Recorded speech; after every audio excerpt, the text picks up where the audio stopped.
Jeannie ay magluto na naman ng hapunan. Leftover itong pichay, no? So parang hindi siya masayang. Lulutuin ko siya mga kananay. Lagyan natin ng chicken.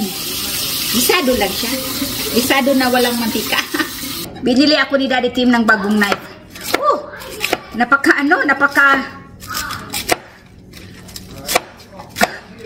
sharp mga kananay. Sobrang sharp. Ako nagluluto, sila naglalaro. O, di ba? Ang saya-saya. So, ilagay natin siya dito. Yan.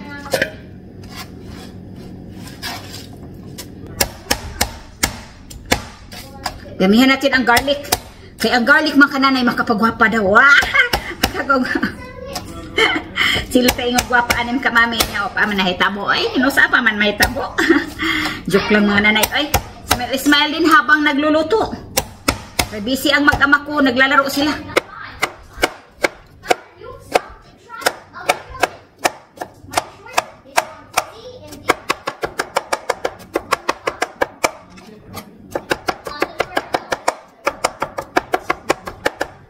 Garlic pa more.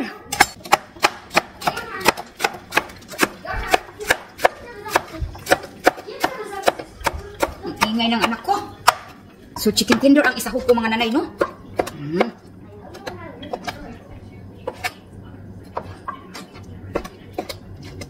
Slow down that TV.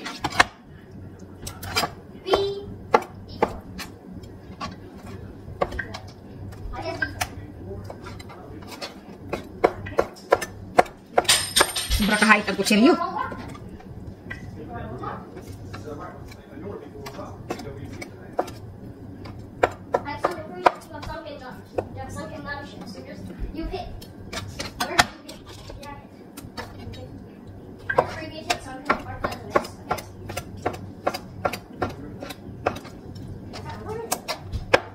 So, very simple lang talagang lulutuin ko shrimps, at saka yung pichay, panasahog, at saka maraming garlic and onions. So, umpisahan na natin ang ating niluluto. Isangag ko lang siya mga nanay. Walang mantika, walang butter, wala lahat. Isangag ko lang.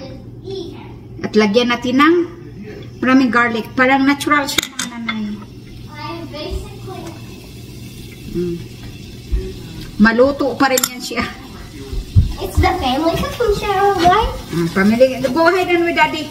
Family cooking show. I'm wanting the game. Okay. So, yung gulay ko mga nanay ay lalagyan ko siya ng sprout broccoli. Broccoli sprout, no? Maganda ito mga kamami. Medyo mapait nga siya pero maganda. So, ilalagay ko na itong pichay.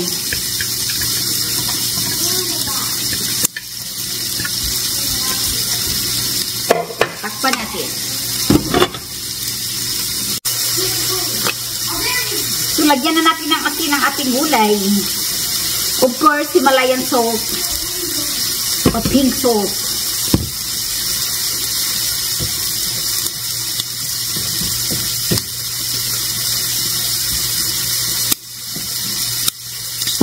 Ngayon, ilalagay ko na ang sprout na broccoli. Kunti lang siya.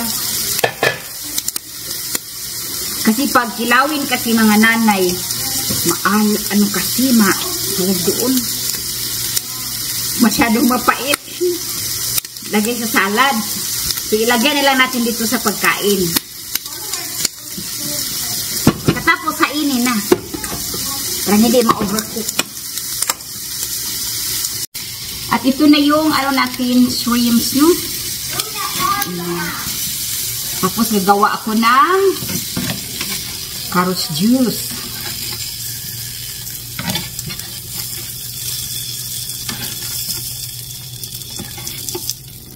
Ayan po. O, diba? So, ito na yung carrot juice at saka apple juice ni Matthew. At kakain na tayo!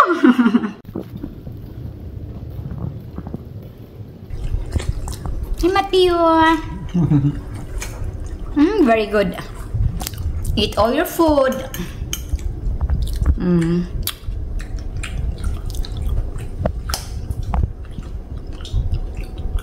Ang ganda pag naglalakbay kung ganito man ang view, no? Nakaka-relax sa mga mata. Beautiful. Ang ganda ng tanawin, mga kananay. Tayo'y paakyat sa bundok. Beautiful, malinis ang kalsada. Smooth talaga. Ang ganda-gandang tingnan. Nakakaaliw sa mata. Nakaka-release talaga ng stress. Yun ang pag ito ang parating nakikita natin. Ang tawag doon, presko ang hangin. Very beautiful. Maraming mga bahay sa tuktok ng bundok. Wow, mga nanay, nakikita nyo ba ang nakikita ko, mga nanay?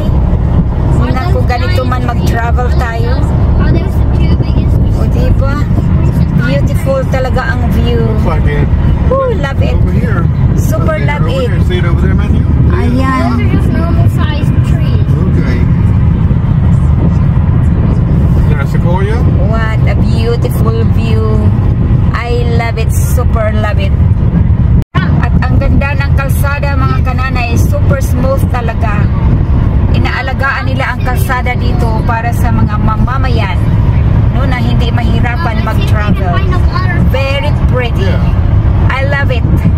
So dadaan muna tayo dito, mag-shopping tayo, no? Mag-shopping tayo dito sa mountain. Ayan, dadaan kami dito sa outlets. Paborito ko ito, outlets Dillard's, kasi mura na mga kananay. Maganda pa ang quality sa kanilang mga paninda. At kakain ako dito ng pizza. One way or another. I gonna find you. Okay. Oh, ang ganda. Mag-shopping tayo dito pero may mga punong kahoy na nakatanim. So maganda talaga. Maganda tingnan. Yes, I gonna eat lunch. We gonna eat lunch. I gonna eat lunch. So bago kami kumain ay pumasok muna kami dito na dahil gustong pumasok ni Matthew dito, no? So ayan, may nakita ako ng mga bag, mga kananay.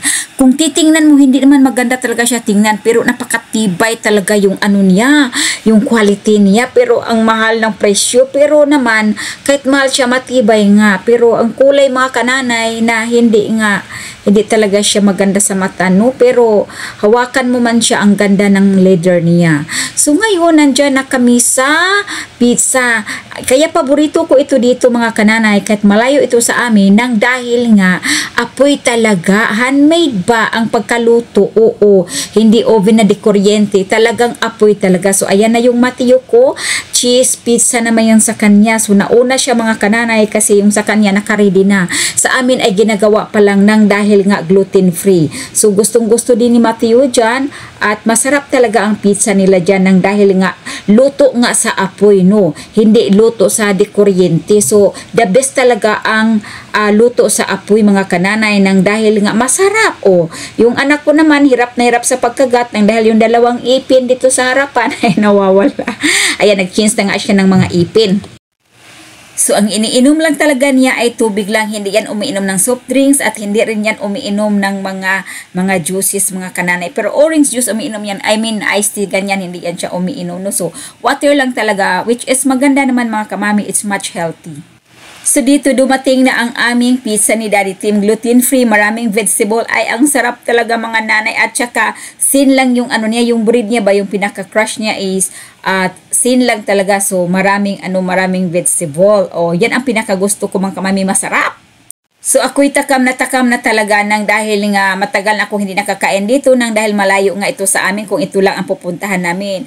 Pero talagang ninamnam ko talaga ang sarap dyan sa pizza nila. Tsaka mabait yung mabait yung ano ba yun? Oy, yung nagtitinda doon, mabait siya. Yan si Matthew, paakbayan na lang ako ng anak ko, mga nanay. Nako, malaki na talaga ang anak ko. Kaya sabi ko nga kay Tim, dadaan talaga tayo doon bago tayo pupunta doon sa pupuntahan natin, ay dadaan tayo dito nang dahil masarap talaga ang pizza nila, mga kananay. Talagang hindi man ako crazy sa pizza, mga nanay, pero ito talaga masarap nang dahil nga mabango, kasi nga lutong apoy. O diba, sa mga taga-probinsya dyan na apoy ang ginagamit, Yan po ang pinaka-the best talaga pagdating sa lutuan. So, ayan, nginat-ngat ng nanay ninyo. At may natira pa dyang 2 hiwa ata. Ay, wala mga kananay. Inupakan ko sa sasakyan. Habang ang Daddy Tim ay nagdadrive, ang nanay Jean ay kumakain sa aming leftover na pizza. Upak na upak talaga. Si Daddy Tim gusto din yan niya. Is much healthy kasi yan mga kananay nang dahil nga gluten-free nga yung Pizza Hut na yan. So, gusto niya kasi maraming visible. So, si Matthew, tapos nang kumain si Matthew dyan at nangihingi si Daddy Tim ng ano ata, yung knife ata, yung plastic knife ba? Plastic knife pa. Ay, ano pala, tinidor pala nangihingi si Daddy Tim kay Matthew. Si Matthew ang tagakuha. O, diba mga kananay, mautusan na talaga ang aming little man. Diyos ka, malaki na talaga ang anak ni Nanay Jenny at ni Daddy Tim. So, ayan po mga kananay, alam nyo ba, crunchy talaga ang bread yun. Ay, naku talagang, ako'y nagdadabi ngayon, ay nagtumutulo ang alaway ko nang dahil pinapanood ko din siyempre nagdadabing ako ay naku na ako'y natatakam. I wish na mayroon pa at nakarating na rin kami dyan sa ano dyan ang paborito kong shoppingan talaga sa mga damit kasi maganda ang quality, maganda ang tahi talaga mga nanay. Ayan, usos, maluka ka talaga yan. Sa dami nilang mga damit talaga at mura na lang yan kasi lahat yan ay wala, ano talaga, mura na lang yan lahat talaga, oo. So pag mayroon kang budget na 10,000 pesos yan, ang dami mo nang mabili talaga. Magaganda pa kamo, o diba? Bongge shoes ang mga dametes, mga kananay. Pero wala akong napili dyan, no? Wala akong napili. So, ang nagpili sa mga damit ko ay si Daddy Tim at saka si Matthew. So, dito binabayaran na ni Daddy Tim ang aming mga pinamili. Of course, mga kananay, si Daddy Tim ang tagabayad, si Nanay Jenny ang taga-shopping, si Tatay Tim naman ang magbabayad. So, ganun lang talaga mga kamami. Kailangan talaga teamwork tayong mag-asawa, magpamilya. So, dito na po mga nanay mag-umpisa ang aming kalbaryo sa paglalakbay ng dahil itong karsada na ito ay paikot-ikot talaga.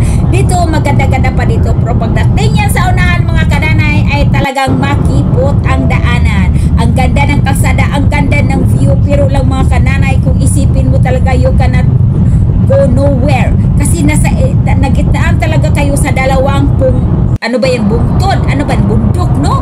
So paikot-ikot, pag umikot pa naman mga kananay ay very sharp talaga at ang tagal matapos. Ako'y hinihingal talaga mga kananay. Pero sa bundok man tayo dumaan, paikot-ikot man talaga.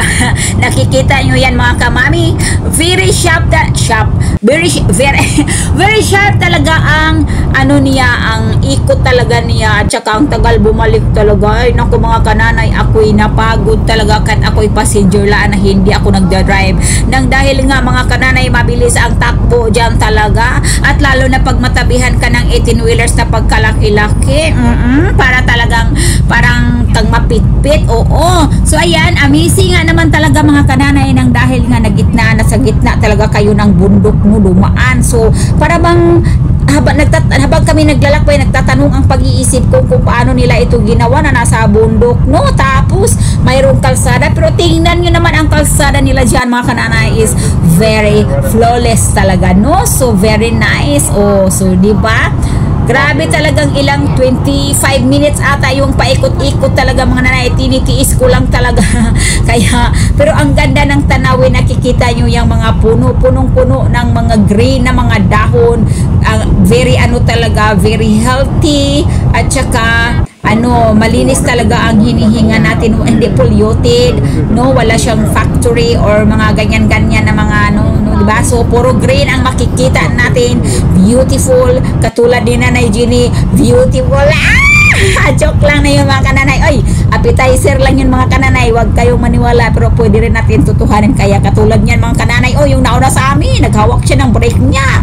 Everybody is pushing the brake mga nanay. Kaya na. Mulagpot yun ta. Kaya parteng dugaya yun kayo. Mahuman ang ikot niya mga nanay. Grabe ako. Ay, Diyos ko. Para bang yung hininga rin natin, pipigilin natin yung hininga natin. Ang ayaw ko lang talaga mga kananay kung kami ay matapat sa malalaki na sasakyan ay nakakatakot.